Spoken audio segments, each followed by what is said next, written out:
We were flying over the top of the bombers. I could see the fighters going through with flickering flashes from their guns. All I could think of is they're hurting our boys. The German fighter pilots were making kind of buzzsaw runs.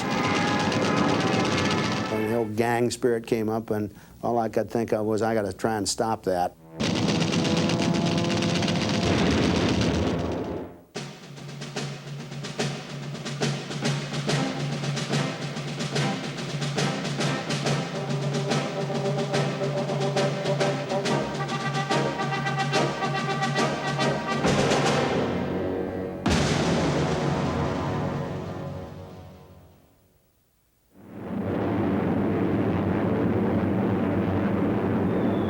January 1943.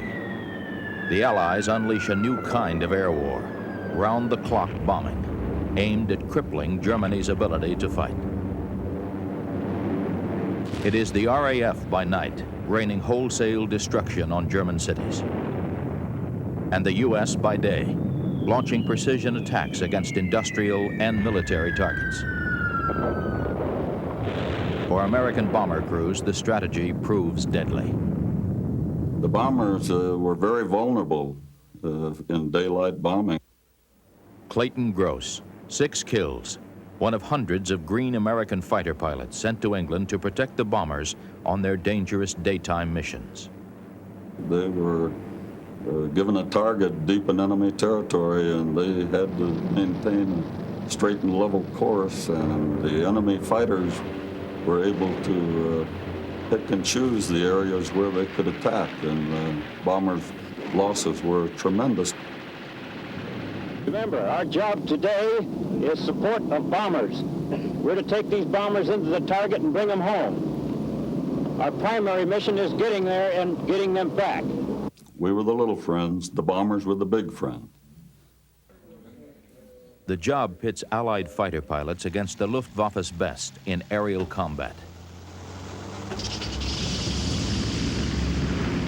It guarantees an early death to hundreds of aviators. Jerry Brown, 5+ kills. The first time we saw enemy fighters and more flak was about the end of October, and we lost 3 or 4 in our group from being bounced by enemy 109s.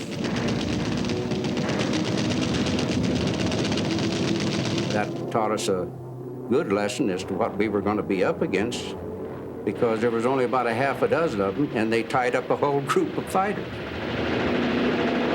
Well, I think generally, everybody in the group was like me, scared to death, of course, to start with.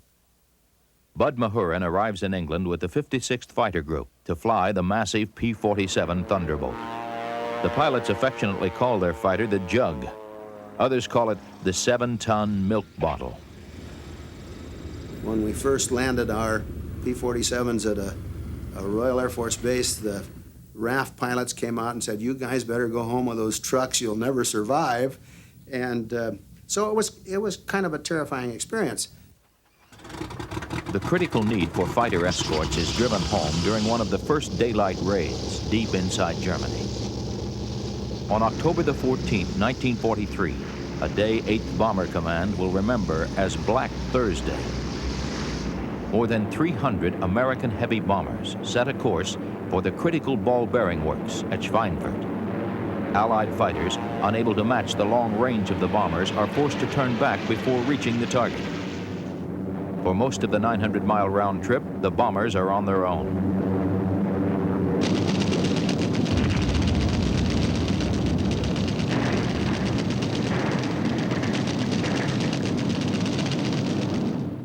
Walter Beckham, 18 kills. I think on the Schweinfurt raid, about 60 of our bombers were shot down. 10 people in each bomber. So lo and behold, there's 600 people. Almost nobody ever got back to England.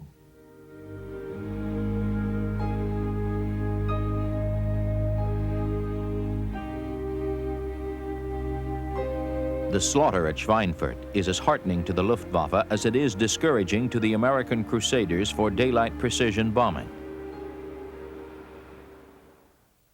Johannes Mackie Steinhoff, Luftwaffe, 176 kills. The Americans stopped bombing for 3 weeks. The American Congress debated on whether or not to stop daylight bombing. The Americans had lost 800 personnel. Our belief was we could stop the bombing and bring an end to the pulverization of German cities.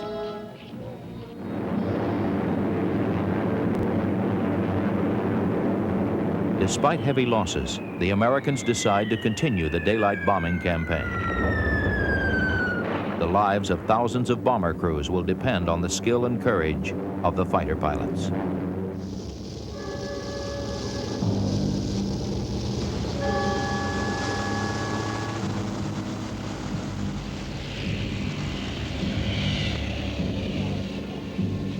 When you see them come home shot up, people that you know are injured and whatnot, then the camaraderie comes in. Then you realize that you're really protecting lives and you got a mission to do, and the best thing to do is to do it the best you can.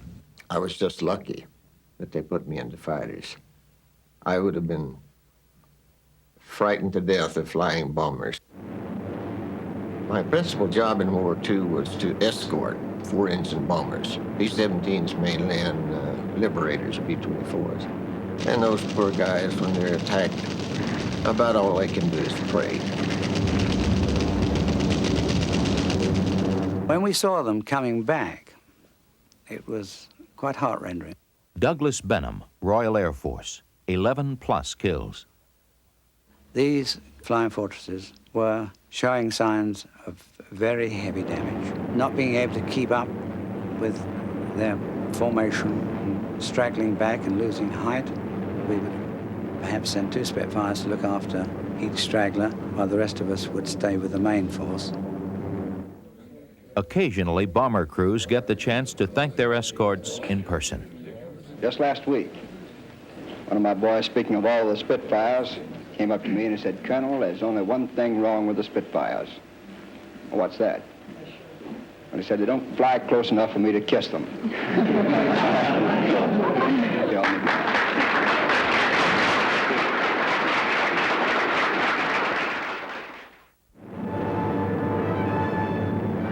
Drawing on the bitter lessons of Schweinfurt, Allied leaders devise new strategies to protect the bombers.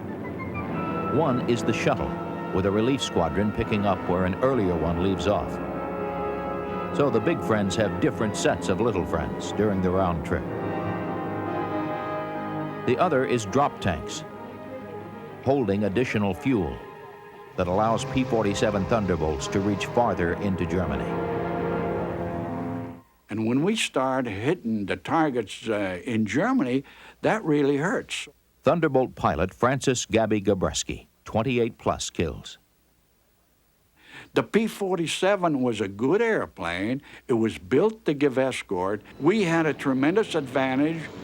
The bombers had a tremendous disadvantage, but our advantage turned out to the bombers' advantage because we could shoot down the German airplanes as they were going in to attack the bombers. And we were about the only long-range fighter group that could take the bombers into the targets that they were attacking at that time. There were about 4 or 5 P-47 fighter groups escorting the bombers, both B-17 and B-24s, and they would take them to the limit of their range, and then we would pick the bombers up after them, escort them to the target, and then bring them back, and then P-47s would then pick them up and bring them home. Another hot rod, Colonel Francis Gabreski from Pennsylvania, joined the fight. In the same outfit was Indiana's Major Walker McCurran. With greater numbers and increased range, Americans by the dozens become aces during a period of relentless man-to-man combat.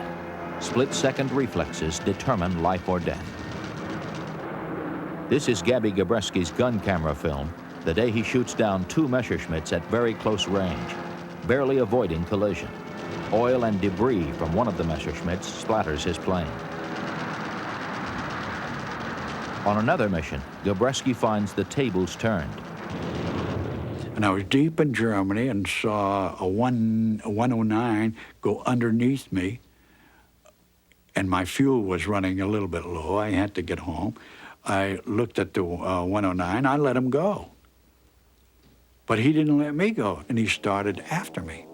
And just at that moment, I heard an explosion in my cockpit. My rudder was shot away, my boot was torn, and my airplane lost speed. I, in turn, rolled the airplane over as steep as I could to get to a cloud level beneath me, trying to get there before the 109 could finish me off. I was frightened. That night, I didn't sleep very well, thinking of what could have happened that didn't happen. German fighter pilots face a dual menace: guns from both the fighter escorts and the heavily armed bombers.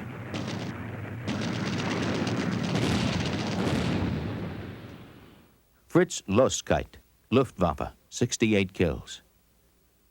Wenn Sie in einer Viermotorigen fliegen, da schießen auf einer... Think about fighting the four-engine bombers. They had 4 machine guns in the tail, 4 machine guns on top, 4 machine guns on both sides. That's 3 times 4 machine guns, 12 machine guns, all firing at one fighter. Then you've got 3 neighboring aircraft, each with a dozen machine guns. That's 36 guns shooting at you. You don't see anything but tracers. At the beginning of 1944, American strategic air power becomes awesome. A new aircraft is introduced that will change the outcome of the war: the P-51 Mustang. We got the P-51 Mustang, which had this extraordinary performance and this enormous range. 8.5 hours we used to fly in that plane. James Goodson, 15 kills.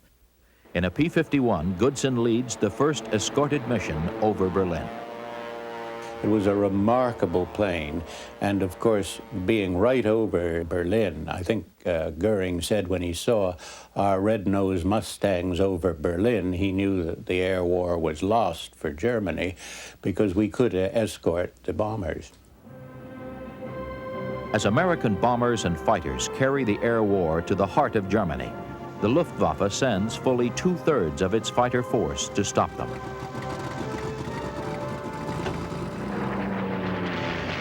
In the skies over Germany, the stage is set for bloody conflict.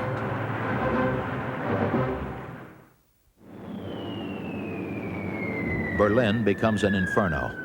Intense bombing shatters the city, while vicious dogfights rage overhead. Many aces will be born in these battles, and many will die. Jack Ilfrey, 8 kills. We got jumped by what we estimate a 50 to 60 gaggle of German fighters. I had a real good shot at an Me-109, and he burst into flame. Right at that time, somebody screamed on my radio, said, "Jack, look out. Somebody's right under you trying to ram you." And I thought, oh no. And my right wing went across the cockpit of that Me-109, tearing off about 4.5 to 5 feet of it. And it knocked out that gas tank for that engine and threw me into a spin. Now that upsets your constitution.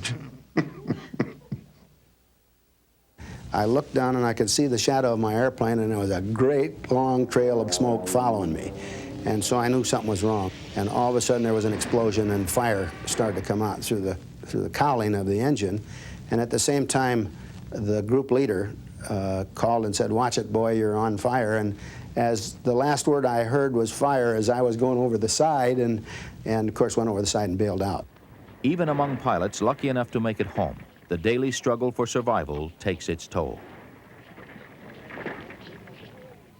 At the end of a mission, whatever, I was always dead tired. I'd get back home and park the airplane, and I'd feel like lying down on the concrete. It's nervous exhaustion. I'm sure it's tension. Between missions, a rare chance for young fighter pilots to relieve tension and blow off steam.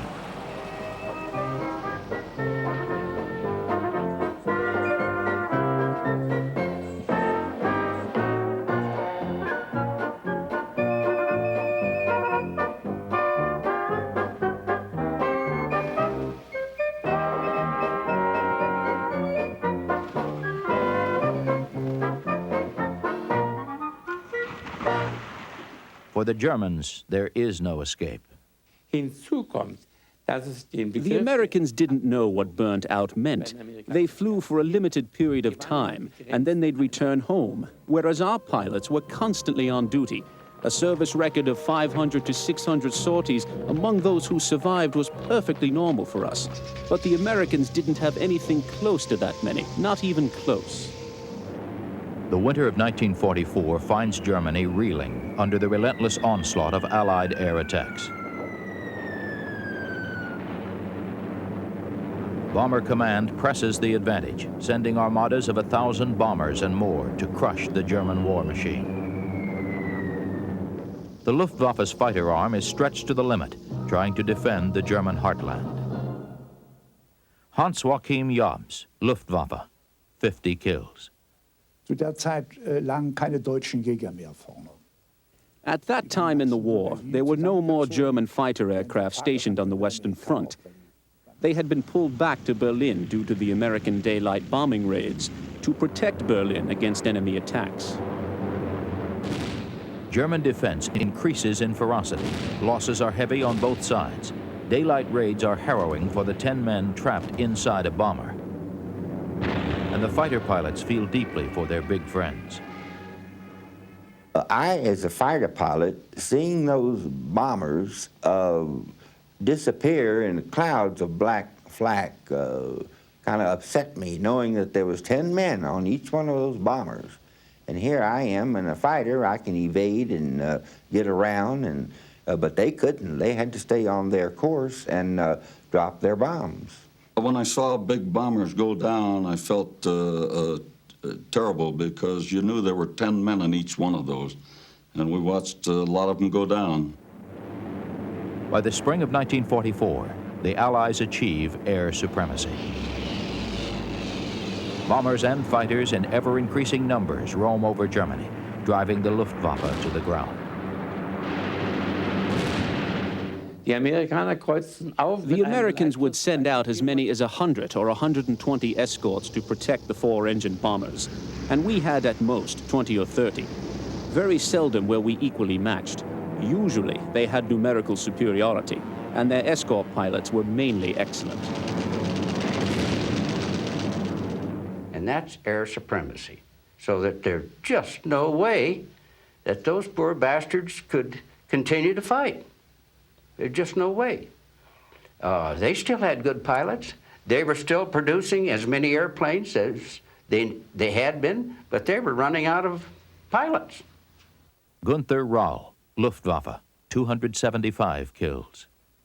Der letzte Einsatz mit Feindberührung war eigentlich am 12. My last mission encountering the enemy was on May 12, 1944. I was engaged with a large American fighter, a Thunderbolt. I was successful at shooting it down.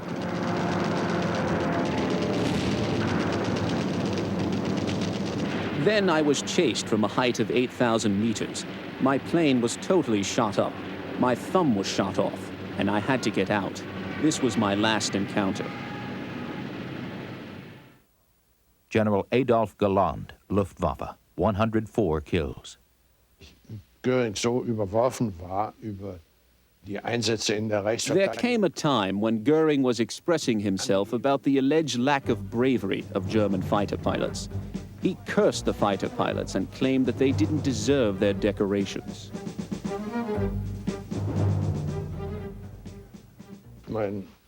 So I was very angry.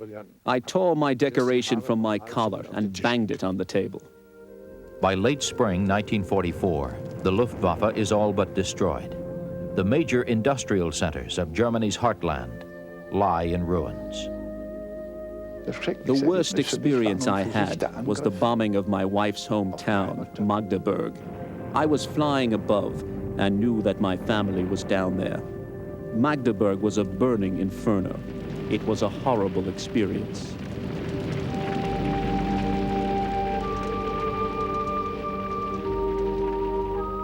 I saw the destruction of German cities and realized that with this much devastation on the ground, then Germany could never prevail and win the war. I realized that we were fighting only to postpone the end of the war, but a victory was now unthinkable.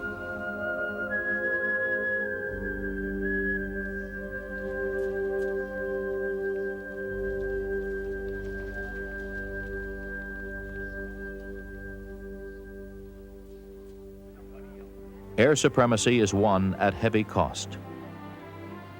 40,000 Allied airmen die in combat over Europe.